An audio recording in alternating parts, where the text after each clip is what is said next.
ரொம்ப குறிப்பாக இன்றைக்கி நம்ம பார்த்துக்கிட்ட நேரத்தில் வந்து அமலாக்கத்துறை தமிழகம் முழுவதும் முக்கியமான இடங்களில் சோதனை பண்ணிக்கிட்டு இருக்காங்க. இந்த டாஸ்மாக் உட்பட பண்ணிக்கிட்டு இருக்கிறாங்கன்றதை பார்த்துக்கிட்டு இருக்கோம்.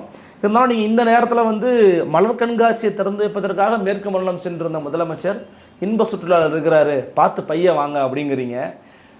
ரெண்டுத்தையும் கம்பேர் பண்ணணுமா என்ன? ஒரு அரசன் தன் பதவிக்கு எப்போதும் ஆபத்து என்ற உணர்விலேயே இருக்க வேண்டும். அதுதான் அரசன்.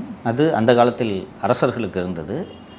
இப்போது அது ஜனநாயகத்திலும் அது நீடிக்கிறது. பவர். ஓகே. அரண்மனையில் சதித்திட்டங்கள் நடைபெறாதா? நடைபெறும். அப்போ நாட்டில் மட்டும் சதித்திட்டங்கள் நடைபெறுமா? நடைபெறாதா? கட்டாயம் நடைபெறும்.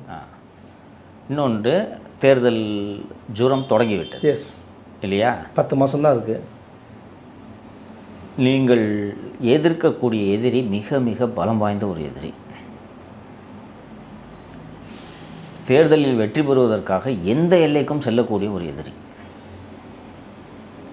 நீங்கள் அப்படி ஒரு எதிரியோடு மோதும்போது ஒரு நிமிடம் கூட கண் இமை மூடாமல் விழிப்போடு இருந்து அந்த எதிரியை எப்படி அணுகுவது, எப்படி எதிர்கொள்வது, இந்த போரில் எப்படி வெற்றி பெறுவது என்பதை தவிர உங்களுக்கு வேறு சிந்தனையே இருக்கக்கூடாது. அப்போது தான் நீங்கள் போருக்கு வெற்றி பெற முடியும். நீங்கள் ரெஸ்ட் எடுக்கலாம், வெளிநாட்டுக்கு சுற்றுலா பயணம்லாம் போனால் ஒரு 2-3 வருஷத்துக்கு தேர்தல் இல்லைன்னா கூட நீங்கள் போகலாம்.